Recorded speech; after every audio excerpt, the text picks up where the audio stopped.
The first one actually is the Islamic bequest, or the last will. We live in a simply non-Muslim society.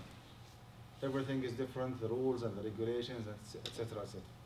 Make sure that you write your Islamic bequest, so after long life, whenever you pass away, you make sure that your estate, whatever you leave behind, will be distributed accordingly, according to the Islamic inheritance law. Fortunately, alhamdulillah, in this society we do have the right. I mean, when it comes to any marital conflict or any civil issue or business transaction, I mean, we can be judged according to the Islamic law. However, in order for you to make it binding, you have to express your wish or your will that I want my estate, for example, to be distributed according to the Islamic inheritance law. This Islamic bequest or wasiyah has been developed by members of our fiqh council called AMJA, the Assembly of Muslim Jurists of America. Of course, I'll be inshallah more than happy to give you a copy from it. It's already in the flash drive, so it's not copyrighted. Please feel free to get your own copy.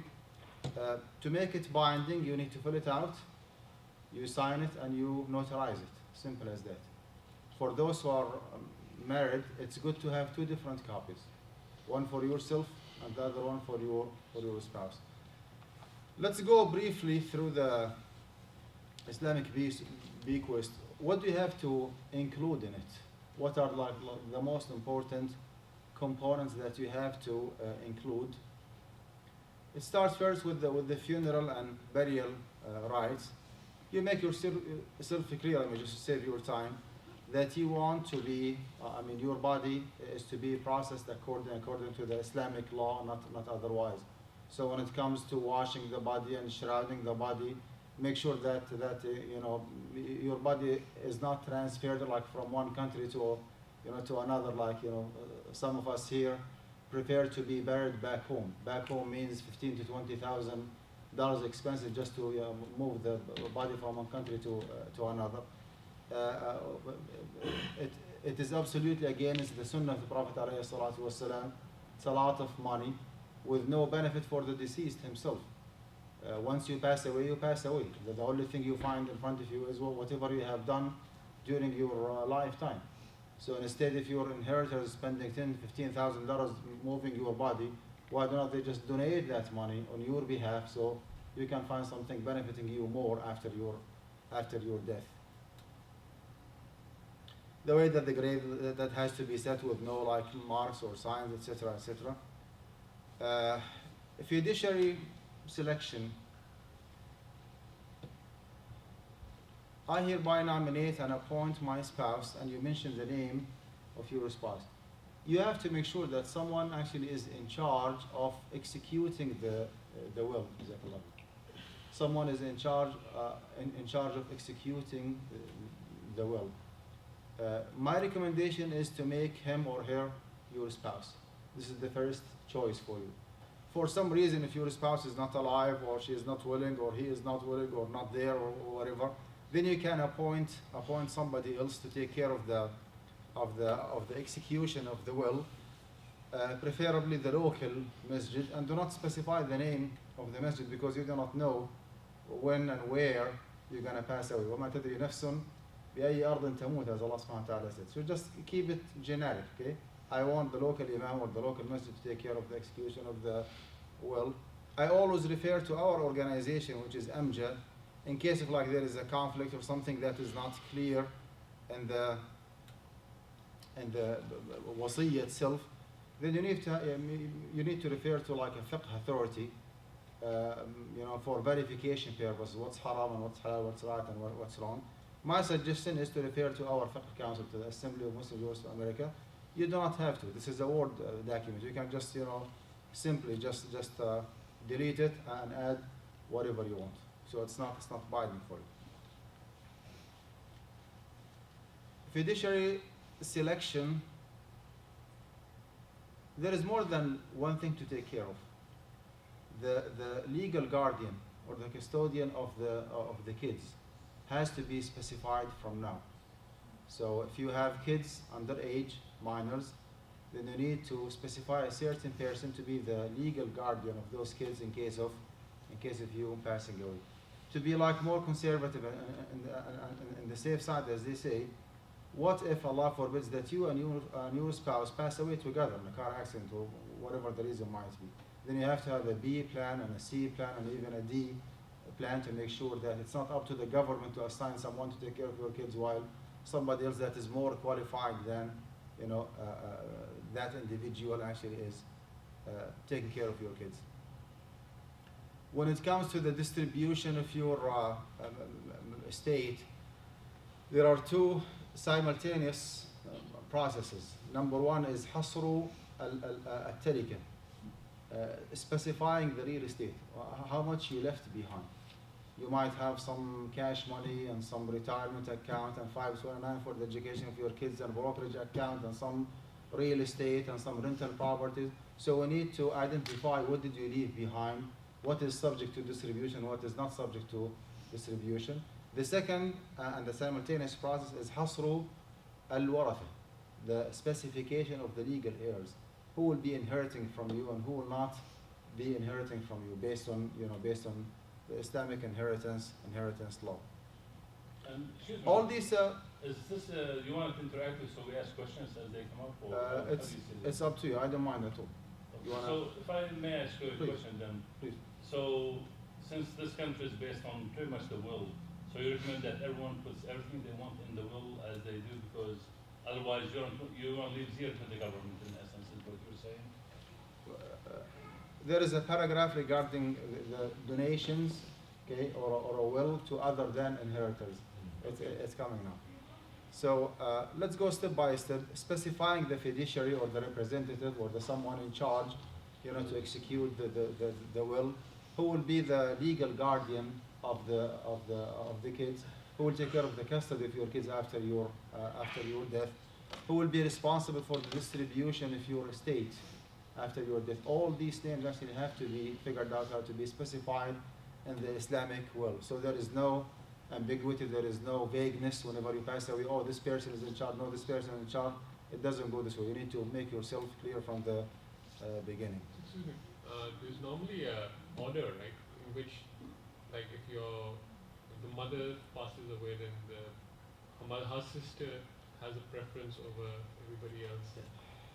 In terms of taking it. We do have that luxury whenever we live back home in a Muslim society, where our neighbors and everybody around actually will be definitely taking care of our kids.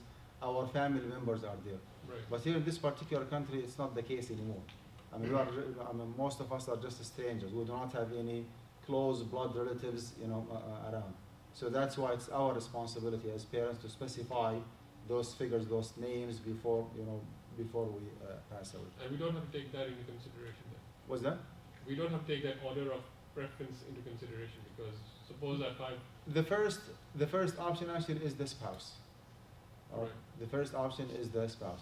What if your spouse is not available? Allah forbid. I mean, she passed away with you in the same car accident. If you have a mature adult kid, for example, son or daughter, then you assign him or her to be the custodian or the legal heir of the minor kids. And it's good every now and then actually to renew or to update actually your Islamic will, because the minor will not be a minor after 5 or 10 years from now. So every now and then just check it and keep it up to date. One minor question: is this Islamic will available with all attorneys, or you have to be specifically give it to him and get it? No, we have a lot of Islamic wills actually available in the masajid. Back home in Houston, Texas, we do have a big Islamic organization called ISGH, the Islamic Society of Greater Houston. Their mashayikh and people of knowledge develop their own. We as Fiqh Council, we developed our own. I claim, actually, I do believe that this one is more comprehensive and more specific than others. I'm trying to it has a lot of details. It leaves like no area for ambiguity or vagueness or misunderstanding. Who is doing what after So this one is a valid will. I can distribute it to the members as they need. We have spent a lot of time and effort and even money. It has been like run and scrutinized by a group of attorneys, like a law firm. So legally speaking, it is binding. There might be some, I would say slight modification based on the state because it has been developed in the state of Minnesota. So some like minor issues might not be like federal. So you need to run it maybe by your attorney. You just read it in full, run it by your attorney, preferably, to make sure that it is binding in the state that you are in. Although you do not know, are you going to pass away in this state or a different state? But I mean, this is the best we can, we can do. My point is, if we're not being in this lecture, we have no idea there's an existence of such a. I had no idea there is an existence of an Islamic will, which could be. Alhamdulillah, we got to know. As they say, it's never too late. And this is actually like a community service. I mean, we just give it for free for everybody, just to make sure that you abide with the laws of Allah subhanahu wa ta'ala during your lifetime and even after your death. So I have two copies. One for yourself and one for your spouse. So she should assign you as the representative or the fiduciary, and you do the same. You sign, you notarize. It becomes binding, inshallah. So Halim, to answer your question, I'll get it. We'll run it by a local attorney, and we'll post it on our website. Actually, California, that's even better. Two people witness or some Right, as long as yes. lawyers together sign it and So we'll take it fact. We'll post it on the website so any member can access it. Thank you. inshallah. And usually when I do this presentation, it takes me from 1 hour and a half up to 2 hours to go through every single point but we do not have that luxury of time today. That's why I'm just going through it like briefly. Another component that has to be there is what is called the debts and expenses. You always have like current transactions. You borrow money from others. You lend others some money. Your zakah might be due, and for some reason, you could not or you did not pay your zakah. The cash actually was not there to pay the zakah, or the money was there, but you could not identify, the most eligible individuals to take your zakat al-mal. You did not perform Hajj for some reason. That's $5, $7, maybe $10,000 nowadays. You have to capture all this information in the will. Of course, if you claim, just by the way, if you claim in the will that so and so individual owes you money, this is insufficient. You cannot do that. But you can, claim that you owe other people some money. So if you are indebted with a certain amount of money, you write it down. So your legal heirs after your death will take care of the debt, take it from your estate before they distribute the wealth.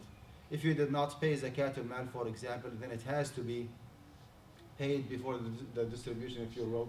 If you did not perform Hajj and you were able to do so during your lifetime, then you have to assign someone to perform Hajj in your behalf.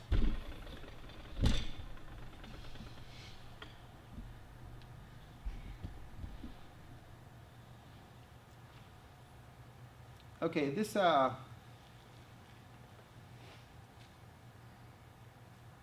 if you decide to pay in charity after your death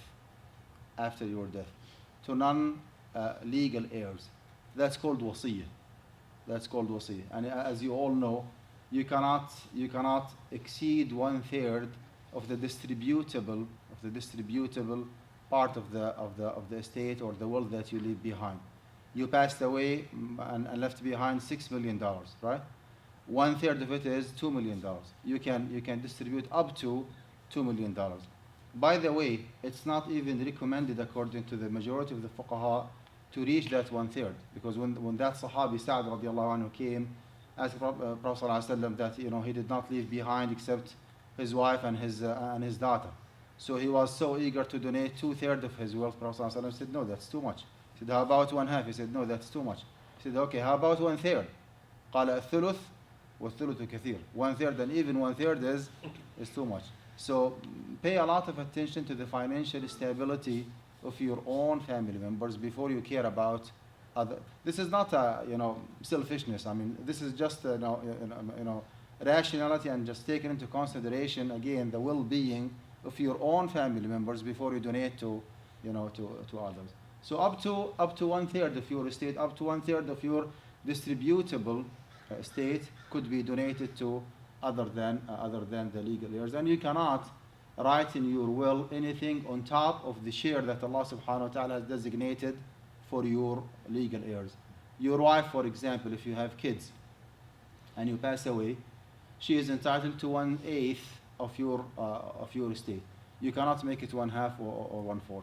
Okay? Your kids, for example, 2 shares per male versus 1 share per female. Your parents, 1/6 of your estate.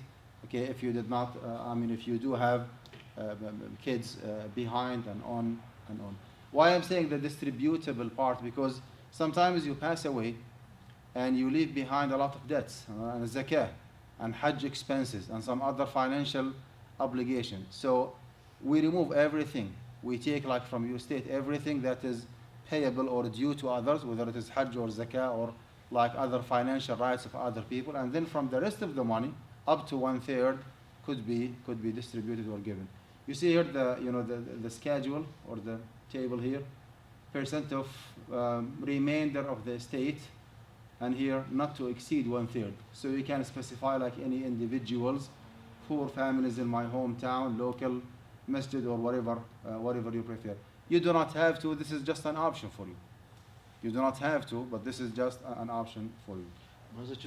What if your child financially very well, but you still give like whatever the certain two-thirds of your family, is that right? I didn't get home. Sorry. So even though let's say first you want to take care of family first, like take care of family first, whatever left over 1/3 you can donate to the other charity, all those. What if let's say if you leave a lot to your family, but that's still fine? What I mean, instead of why don't we just give it to charity? I mean, for example, I know this is not a good example. So Bill Gates give like 99% of wealth to other people, right? But Islamic, do you think that's the right thing to do? No, during your lifetime you can donate as much as you can, as long as you do not financially harm your family members. But even after death, what I'm saying that is during your lifetime. But if you want to designate a certain fund after your death, then you are restricted by the 1/3. Oh, okay. You see? And again, it makes no sense whatsoever that I distribute most of what I have during my lifetime, while I know that my kids are still college students and they have a lot of financial challenges, and the payment of my house title is not that clear, and still I have debts here or there. I mean, I need to be as wise, as prudent, financially as possible. Probably. And you can still do wasiyah for people who could inherit you as well. Oh, no, you cannot. No, you cannot. لا وصية لوارث. ألا إن الله قد أعطى كل ذي حق حقه. ألا لا وصية لوارث. You cannot exceed, the shares that Allah subhanahu wa ta'ala designated, or the Prophet sallallahu alaihi wasallam designated in his sunnah for the legal heirs, for the waratha, the inheritors. And again, if your dad is still alive and he is entitled to 1/6 of your estate, you cannot make it 1/4. It has to be 1/6. No, I understand, but can you say from 1/3, can you give some money for a specific? No. You have to exclude all the waratha, or the legal heirs. You give to strangers. Yeah, you give, not strangers, like people who do not inherit. People who do not inherit. Now this schedule actually is FYI. You do not even have to read it. It's just for education purposes. It's good to include it in the wasiyah. It breaks down all different scenarios. If you pass away leaving nobody from your family, if you pass away while having kids, without kids, daughters, sons, parents, one parent, all different scenarios. In countries that allow polygamy, if you pass away and leave behind more than one wife, for example, and on and on. You do not even need to worry about all these details. It is more than enough to make yourself clear in the wasiyah by saying, I mandate my estate to be distributed according to the Islamic inheritance law. Period. That's it. Now, some people actually do a big mistake. During their lifetime, they specify the warath. Okay? Like, for example, talking about myself. My mom, alhamdulillah, is still alive. And I have my wife, and I have 4 children.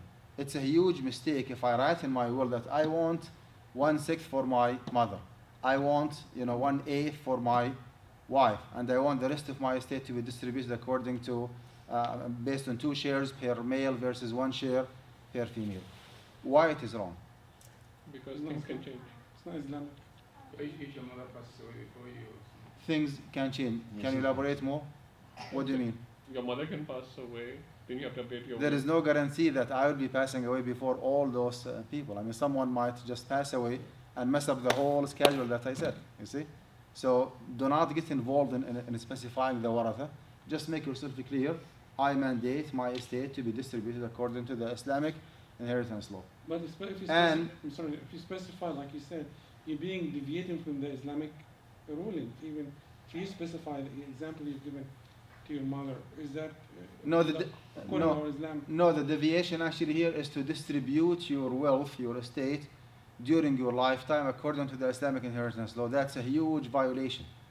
Because actually al-mirath is the transition of the ownership from the deceased to his legal heirs or her legal heirs. So when you execute it during your lifetime, you are in a clear violation of that.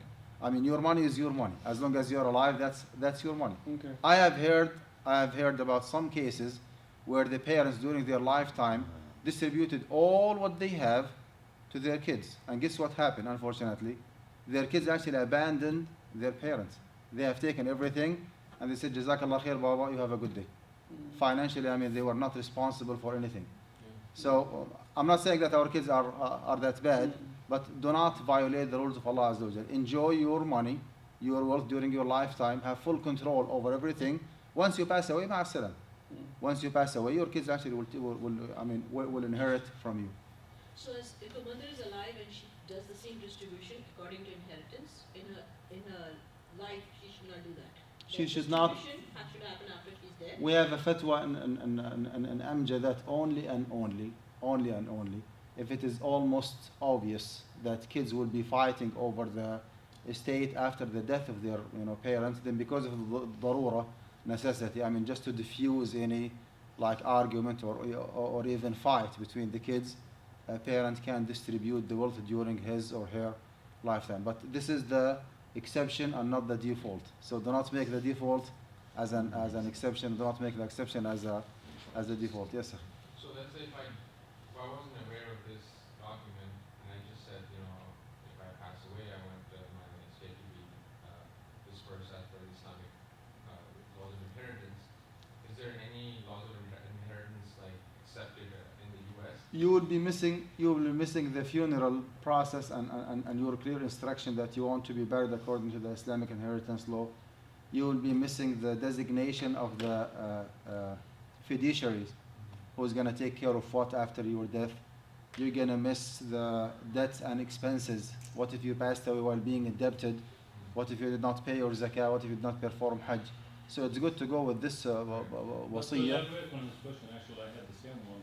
So if I left it to be distributed Islamically, the state will understand what that means and they'll execute No. Islamic law? No. In the wasiyah itself, you see, all these 4 or 5 different pages actually is to educate, the fiduciary how to distribute the estate. And I made a disclaimer that in case, I don't know where it is. You see? Okay, under number 2, but not found above. Okay, the executor must follow the advice of, and I suggested the Assembly of Muslim Jurists of America or any of its members. Okay. Yeah, we are 7 different members called the Resident Fatwa Committee. If I'm still alive and you want to consult with me, I'll be more than happy to answer you. And we have 6 other members of AMJA. You can just delete it and just write down, whosoever that you. Okay, so the will executor trust. will look at this and go to that organization mentioned In case something is not clear. Okay. In case something is not clear. Otherwise, the schedule actually is very obvious and straightforward, very informative. Okay, in case of in all different scenarios of inheritance actually are there. However, there is a slight possibility that something is confusing. Then you can refer to AMJA as a fiqh authority to clarify any misunderstanding. Again, it's an award format. There is nothing binding. You just remove AMJA assembly and just write whomever you want. There's a sheikh or imam or someone that you trust. Write his name and just have a peace of mind. So what is best place to keep this will?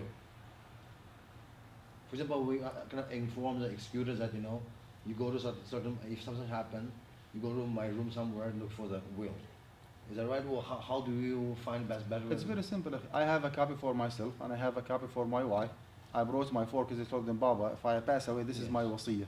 You just open it and you execute it. Okay.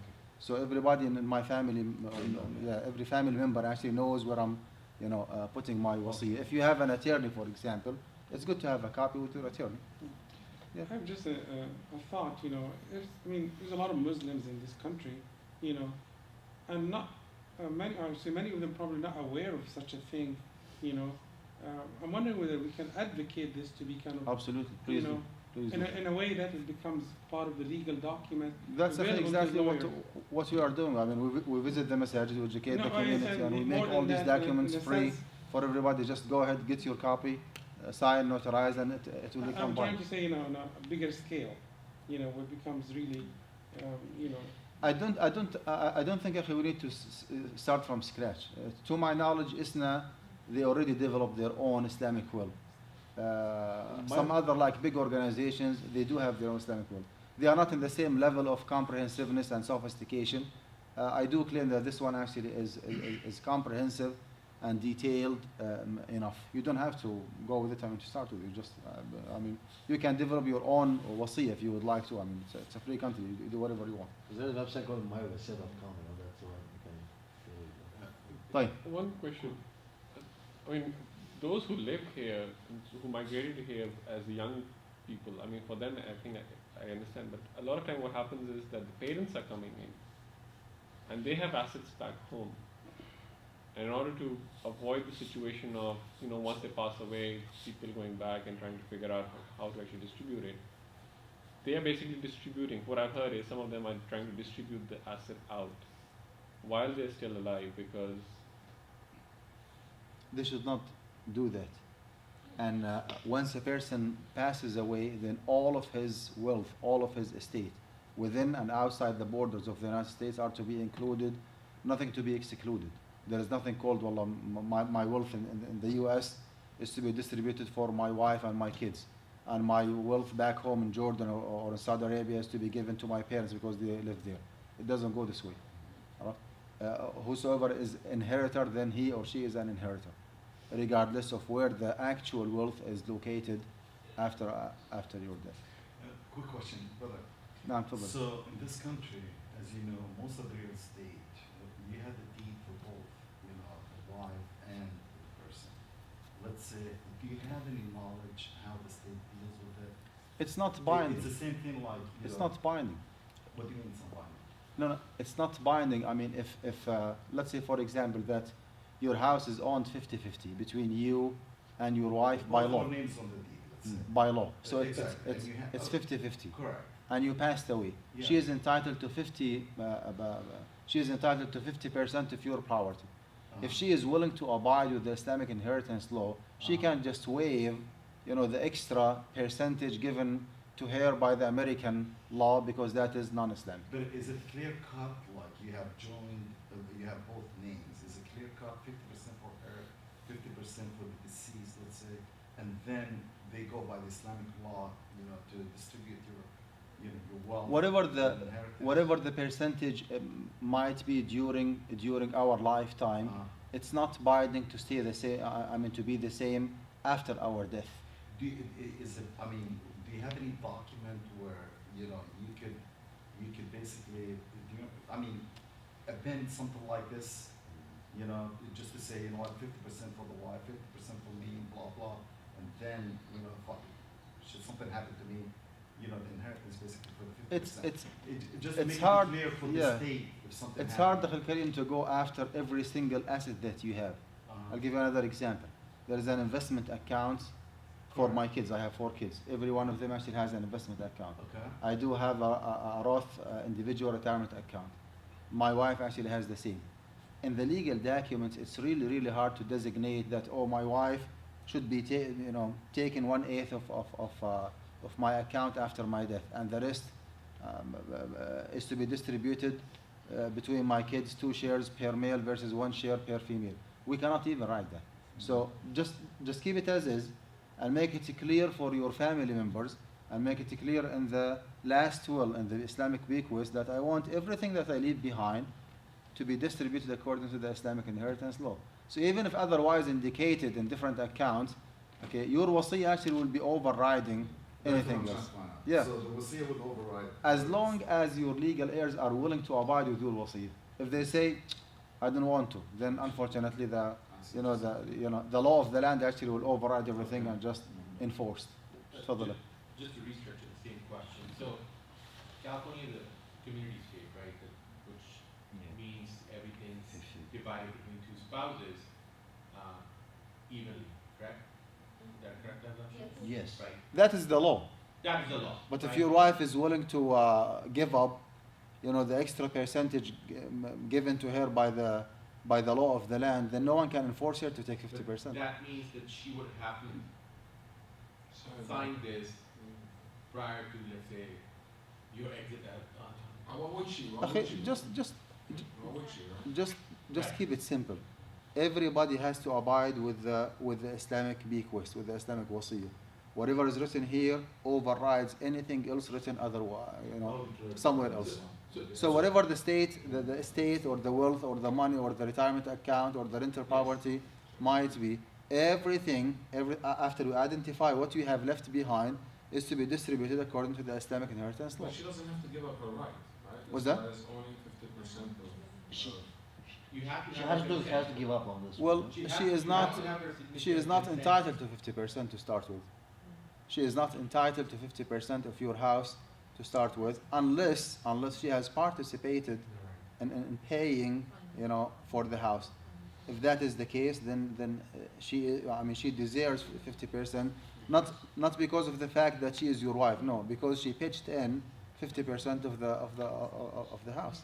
But the community state doesn't consider that, right? As long as you gain that wealth to purchase the house while you were married, let's say she was not working, but she was staying home and taking care of the other things, according to the local law, she would still be eligible for the 50% share. She does not have to abide with that after your death. Yes, but so I think maybe. طب I need to move on. We have a lot of materials to cover. Go on. Let's say one develops this will independent of the wife or the spouse, right, and doesn't have her or his signature, then would this apply? Would this be binding? No. No. That's what he's saying. Then the law. What I don't Fine. understand is, Then the law of the land is. Yes. Sign and notarize Both spouses need to sign it in order for this to. Yes. Okay. Yes. what I don't understand is that is her share inheritance or is that her share in a way? Because if it is my share, right, then I'm not really inheriting anything. That was my share anyway. I had 50% of the property under my name. You just happened to pass away, and now I got the 50%. But I was always. Well, she has no share during her lifetime from an Islamic perspective unless she unless she pays for the house.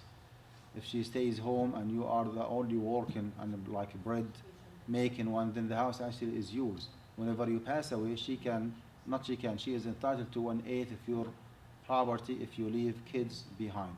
But what's the difference between you buying something and saying, giving it to her as a gift and saying this is yours, right? It becomes hers. So if you bought a house and said, and legally you join into an. It's not hers to start with during your lifetime unless she pay for it. If she pay for it, then she is a legal owner of the house during your lifetime and after your death. But if she did not pay anything and you passed away, she is entitled to 1/8 of what you leave behind. That's the inheritance. Yes, Sister Ndibel.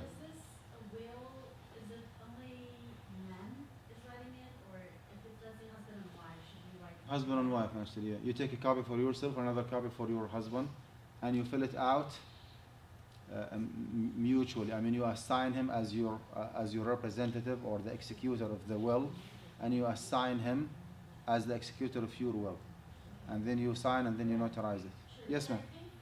Right now in the U.S., I think most of the cases it's husband and wife that are working together, paying the mortgage and all these, right? So I think it's a little bit. I mean, Islamically, yes, it might make sense having 1/8.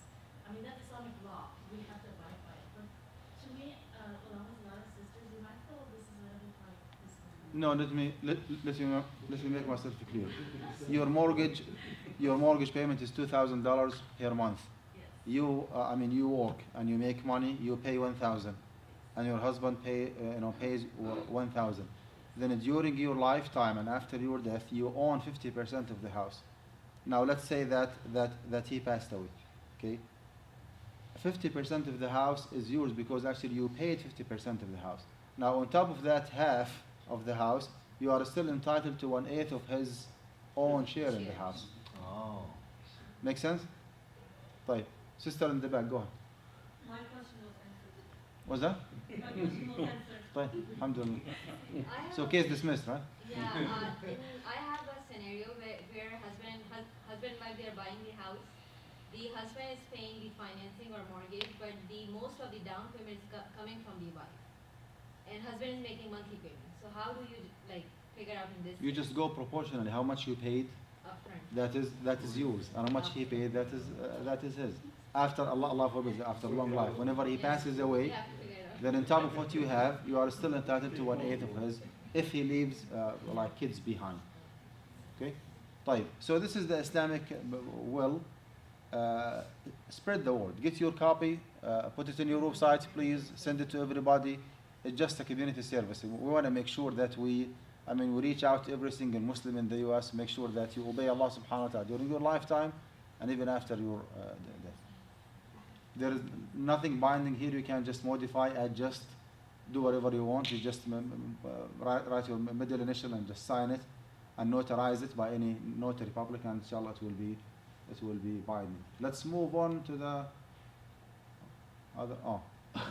Brother, this question is really bothering me. That's why. So, since we have no clear definition between husband and wife, both works, and we have no clear definition, we just just paying together, right? So we don't say you pay this much.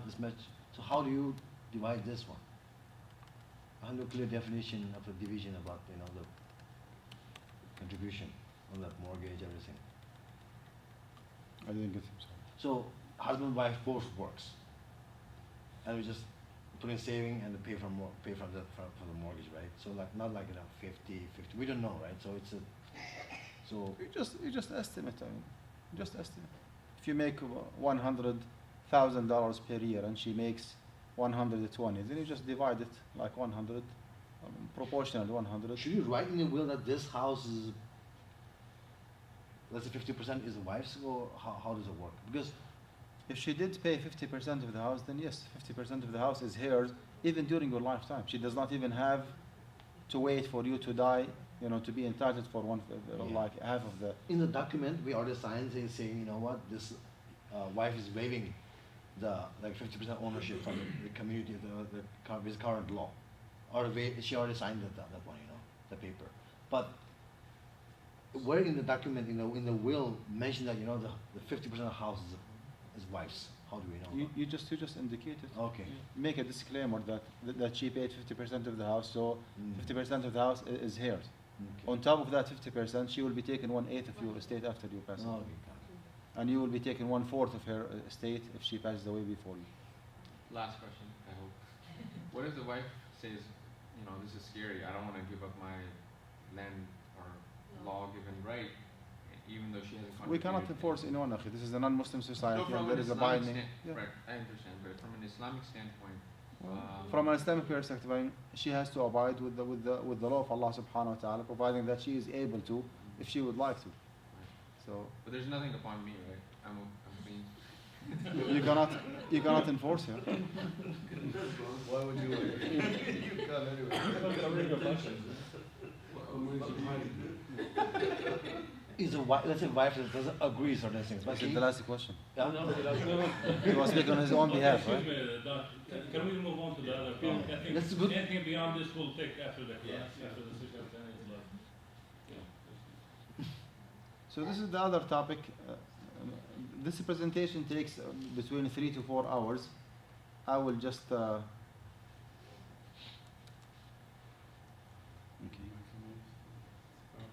just to have an idea, maybe we can arrange for another event in the near future, inshallah. It covers some This is PDF, also we cannot maximize it. Okay. importance of having halal income, different careers between permissibility and prohibition. You just read in our website, our Fiqh Council website, regarding different, different careers, what's haram and what's halal in engineering field and in real estate and whatever. Oops, I'm going back. طيب.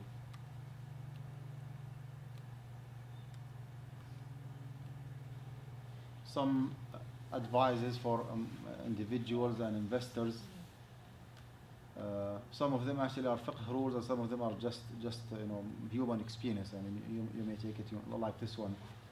Keep enough cash. Some advices, I'm going to skip them all because there are some other topics who are more important. Even this presentation is not copyrighted. I mean, you have already a copy, so please, circulate it. Yeah. Did I say something wrong? He was not happy with the distribution. Yeah, I want more. Huh? Yeah. Okay. Just shedding some light on different Islamic modes of finance. What does mudaraba mean? What does musharaka and diminishing? Musharaka, the murabaha and the ijara. It's not to discuss them in details. It's just to, have a clear idea that there is something else in the Islamic finance that does not specify two contracting parties, to a lender and a borrower. There is no one party taking full advantage of the other party, lending him money for interest. There is no riskless transaction. Every single transaction does have a certain level of risk to justify, the expected profit.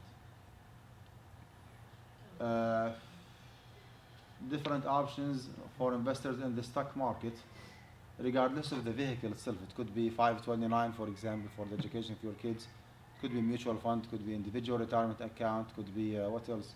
401k, pension plan, whatever. I'm talking about the concept of the financial instruments that you have in your portfolio. Okay, what should you be aware of? Certain financial instruments are to be avoided.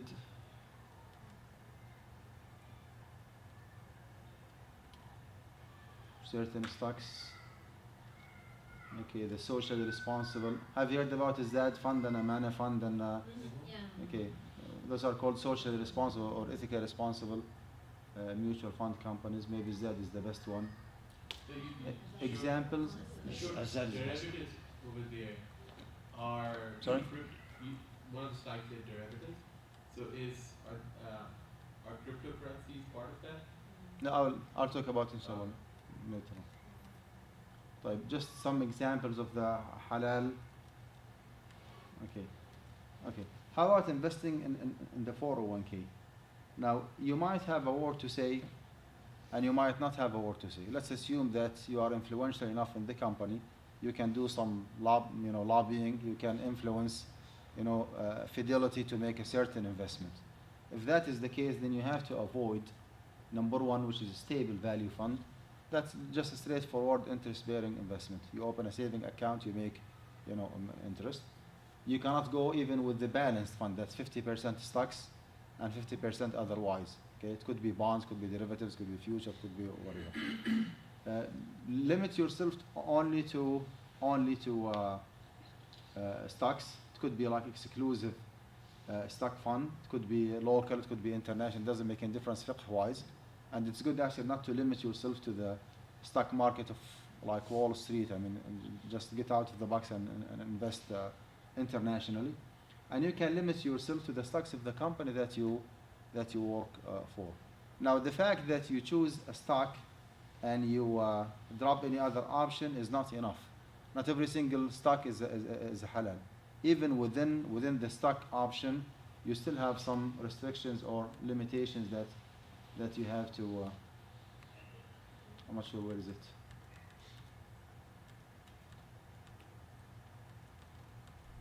Sorry. Number one, you have to make sure that that stock belongs to a company where its core business, its main business is a halal one. So stock belongs to Chase or to Capital One or to Bank of America is not an option. Although it is a stock, but the core business of the conventional banks actually is not a halal one. Of course, anything that is like obscene, alcoholic, gambling, cigarettes, or whatever, or these like it goes without saying that you cannot invest in these industries. Stocks with high debt asset ratio. That is something we need to learn more about it. You hold a stock, for example, of Walmart. About that. Walmart is a retail store. They have maybe more than 95% of their items are halal, right? Chips and just snack and other different products. However, they do have some departments who sell like pork products, and they have liquor department. There is no way in our Sharia to say that okay, this stock has 5% haram and 95% halal, then it is haram, because actually it is contaminated with haram. This is actually inaccurate. This is inaccurate. Providing that nowadays there is no stock walking on the surface of the earth, a pure halal one. Every single stock actually is contaminated with a certain percentage of haram. Certain percentage of haram. That haram might come from, number one, haram investment, number two, haram assets, and number three, high debt asset ratio. Haram investment means companies usually do not prefer to jeopardize the reserve that they have, right? They just take their money and put it in a saving account, having a peace of mind, getting 3, 4, 5% interest. Some of them take it to the extreme, so much so that the interest generated out of opening saving accounts might jump to 20, 25, 30%. You never know. So this is something that that to be taken into consideration. That's a haram investment. Now there is another glitch here, which is the haram asset. A good example is Walmart.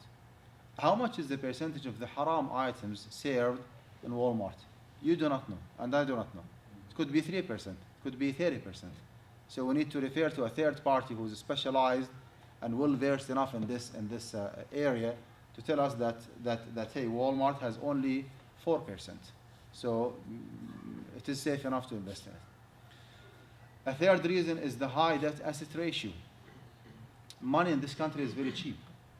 Again, companies do not prefer to jeopardize their own money. They generate all the reserve, put it aside, open a saving account, and they go to the closest bank, apply for a business or investment loan. They pay for, let's say, 5% interest to the bank. They make 15 or 20% profit. They pay off, or they pay back the 5%, and they keep the rest for themselves. Some of them actually are addicted to. They take it to the extreme.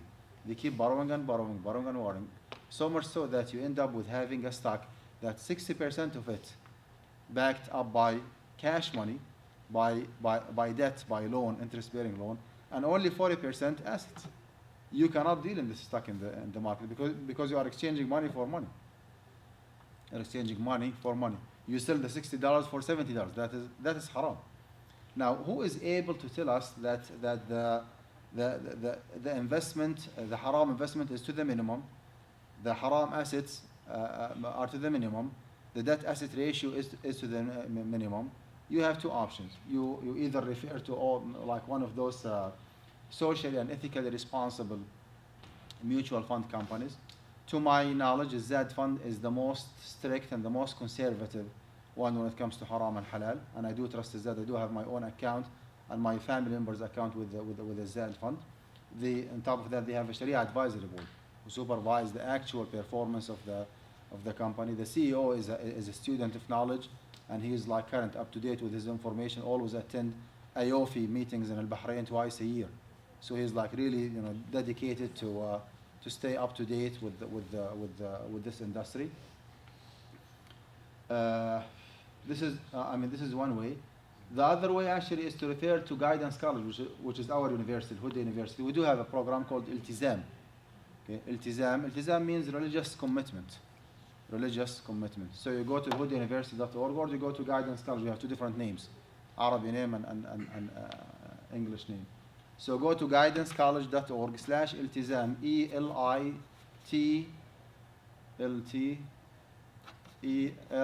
ELTIZAM, iltizam. You will find an application. You fill it out. Okay.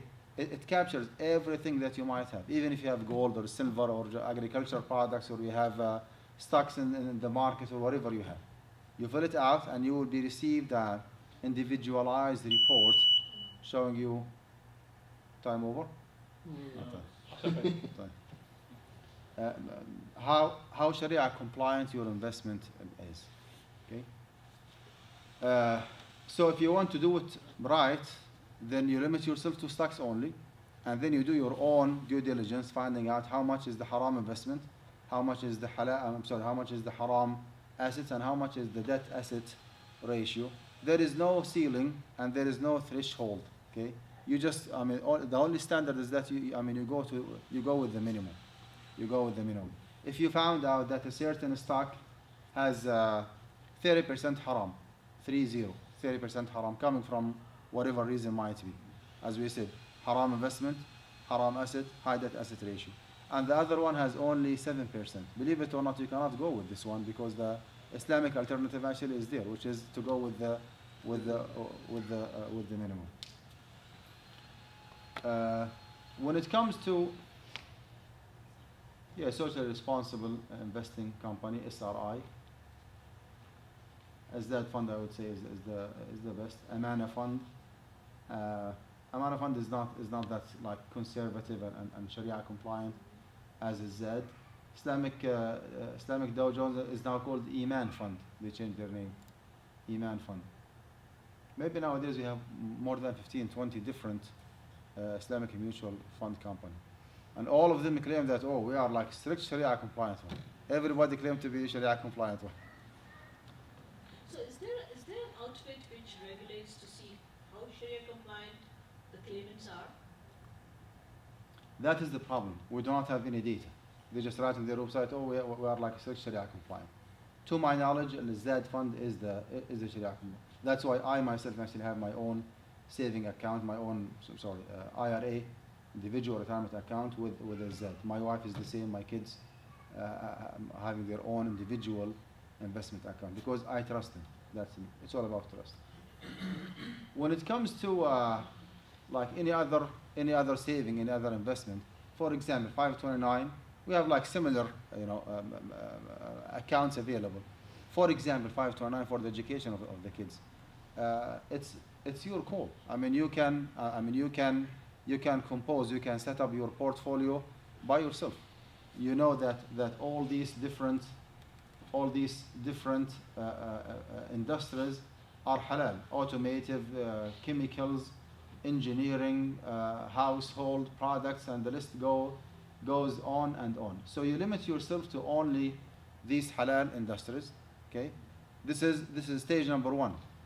And stage number two, you know now very well that not every single company works in the water utility industry is halal by default.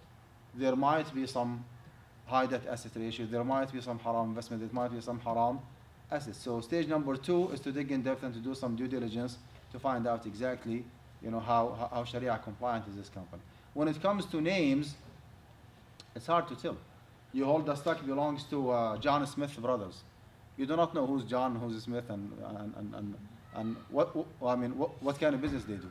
So you go by category, by industry, not by the name of the companies.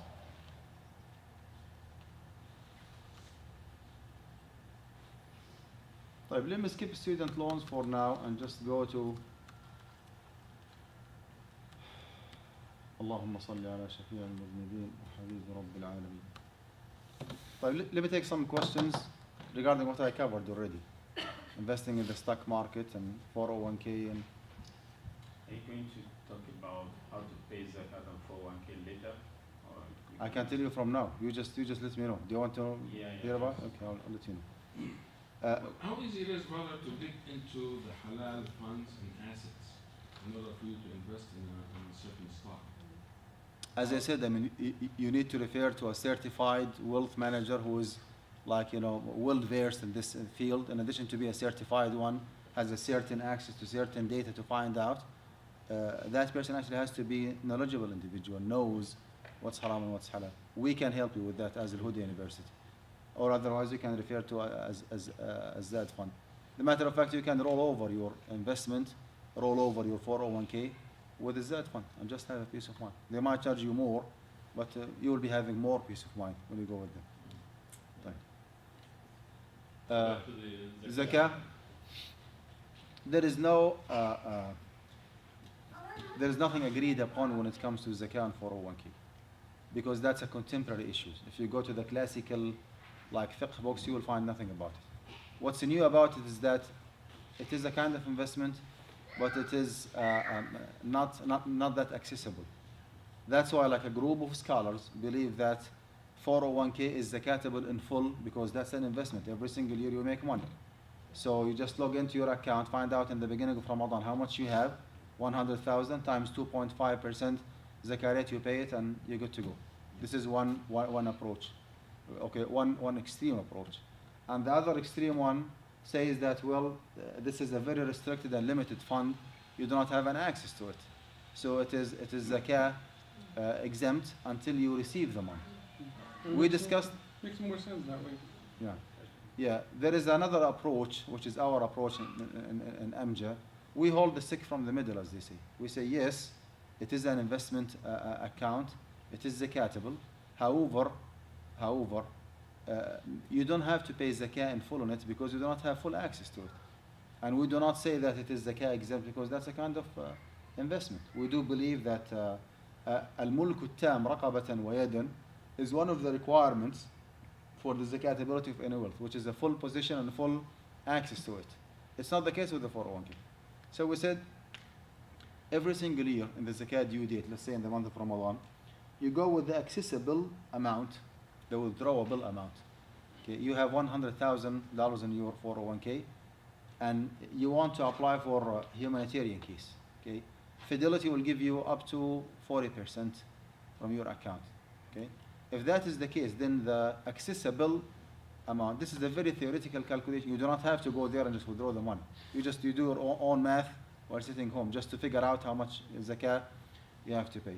So the withdrawable amount or the accessible amount is 40,000. If you decide to proceed, you will not be getting $40,000 cash. You will be penalized and charged interest and processing fees and administration fees and penalty and whatever, and tax maybe sometimes. So you deduct everything. Let's say the total deduction is 5,000. Okay, so 40,000, the withdrawable amount, minus all these deductions, that's 35%. 35% times 2.5. $35,000 times 2.5% zakat rate, and you pay that amount as zakat. I do not claim that our opinion is the correct one and others are wrong, but I do believe that our approach is the most reasonable one. If you believe so, then you do not have to backdate our fatwa, okay, for all the years that you did not pay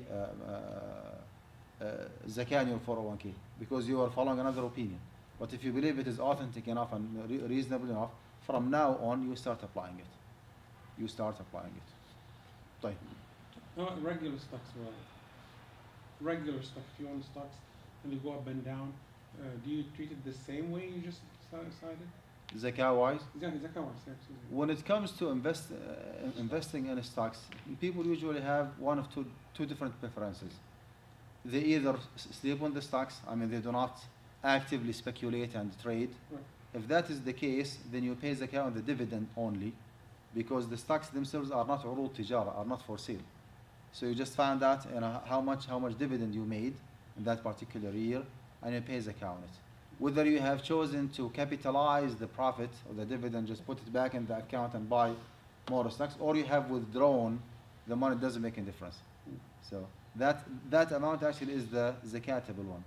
If you are active in the market, you keep like watching the news and then Yahoo Finance, and you keep watching the index and you buy and you sell, then everything that you have, stocks plus their dividend, are subject to zakah, because stocks in this particular scenario is just urud tijar.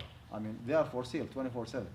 In the same way that you pay zakah on the items or on the commodities and the merchandise that you have in your store, you pay zakah on the stocks that you have because everything is for sale.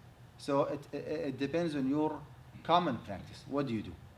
After that is zakah. Sisters.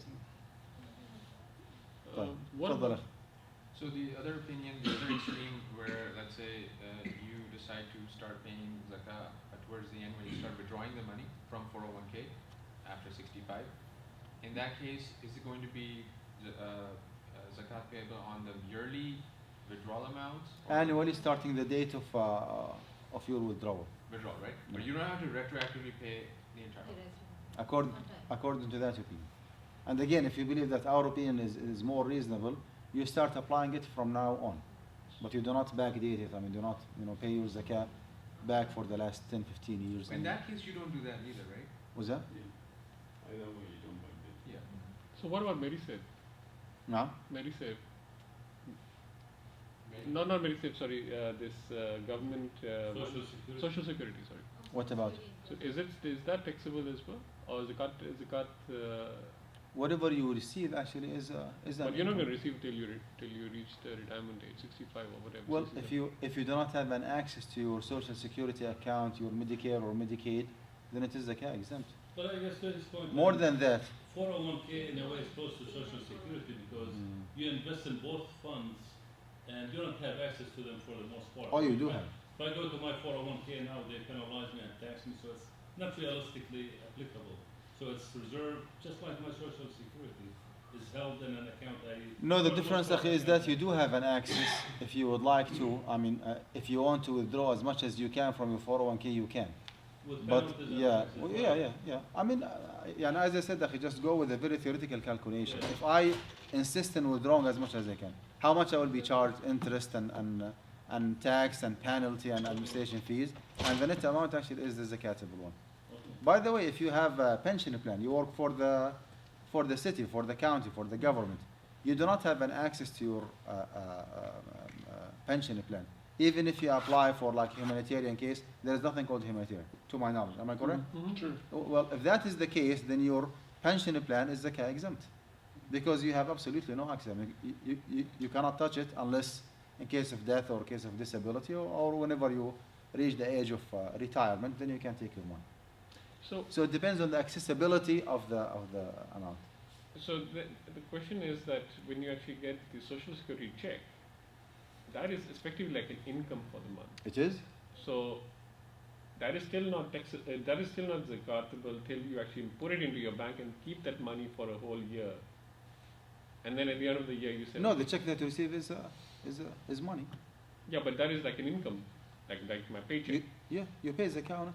I don't pay zakat on my income. I pay zakat on the savings that I make on my thing, and I keep it for a year. No, that's you are like moving different direction. When it comes to zakah, you pay zakah on the remaining income that you have. Exactly. That's a completely different subject. Okay, do not worry about the flow of cash and the paycheck that you receive. You just receive money and you spend. Whatever is left over, whatever is remaining, balance in your account coming from your paycheck is zakatable on an annual basis. Right. But you do not have to pay zakat on every single check. So that's what I'm trying to establish, that even in this case, we are not paying zakat on the social security check. We are basically treating it like an income check, spending it, and whatever is left behind, you pay zakat on that. Agree? Okay. Fine. I think sort of time-wise, if we're going to take a question, then take 3 minutes before Asr. We pray Asr at 3:30, inshallah. Asr 3:30? Inshallah. So then we'll resume after Asr if you don't mind. Yeah, sure. This again, I mean, this financial stability takes, I would say, up to 3 hours if you want to go slide by slide. So we do not have enough time today, but maybe we can, inshallah, arrange for something in the near future, going through it like from A to Z, slide by slide, so to make sure that you comprehend, you understand the logic and the evidence, behind every single fatwa, every single ruling. Today, just like an introduction to the topic. By the way, I'm now. Today makes us feel how ignorant we are. This is a brochure of our university. It's called Alqudah University or Guidance College. It shows the different programs that we offer. We have Masters in Islamic Finance, which is our topic for today. Masters in Islamic Education, okay, for the teachers and for the educators. And we have like the basic, which is bachelor degree in Islamic studies. It is baccalaureate in Sharia, but we prefer not to call it Sharia in this society. We can just call it Islamic studies because Sharia is a like very controversial issue. This is my business card. Yeah, please make sure that you get your copy from the brochure. This is my business card. If you have anything related to the university, you can email me, you can call me. If it is a fiqh question, please do not ask me any fiqh question because you can call me through Amja Fatwa hotline. There is a Fatwa hotline. You see? I'm supposed to be the Mufti today, but because of the presentation, I cannot take a call. So they transfer the phone calls to my phone, and I answer every Sunday from 2 to 4 your time, 4 to 6 Houston. Yeah, 2 to 4 Pacific time. The third thing, this is a brochure for ICNA Relief. ICNA Relief actually is one of the most active charity organizations in the U.S. Maybe you have some experience with ICNA. They have a disaster response services and hunger prevention and Muslim family services and health clinic and back to school giveaway and emergency financial assistance. Alhamdulillah, they have proven themselves to be a very loyal and community servers. They might knock your door one day asking for donation. Please make sure that you support them and get a copy from their brochure. We have 2 more minutes for the Salafi. Sure. Yes. Your previous slide was about life insurance, right? Yeah, we'll discuss inshallah after Asr. So let's break for wudu. Yes, just there. The US again, it takes from I would say 3 to 4 hours to go through details. Maybe inshallah we can arrange for something soon. Life insurance. Let's talk about insurance in general, and our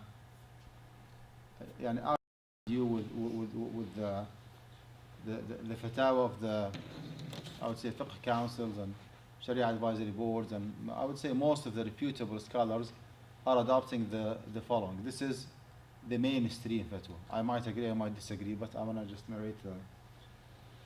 So fiqh council differentiates between government-based insurance and mutual insurance from one side versus commercial insurance from other side.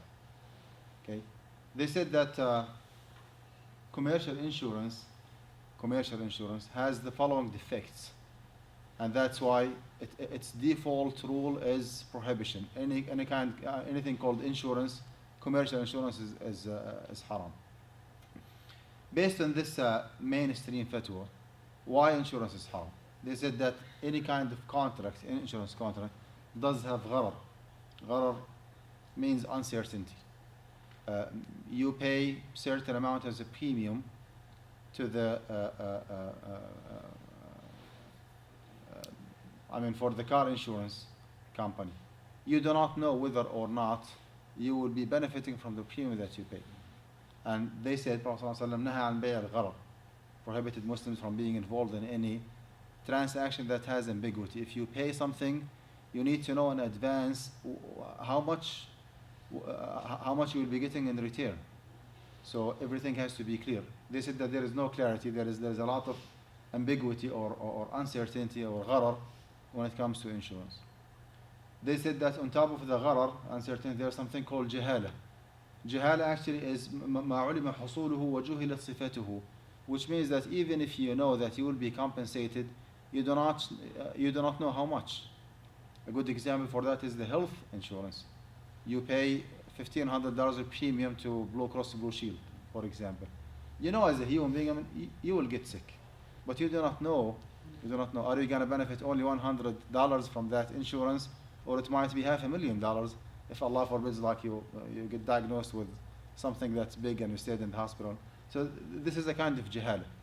And for the same reason, you need to know in Islamic economics and finance when you get involved in a transaction, everything has to be clear. You need to know in advance what you will be getting in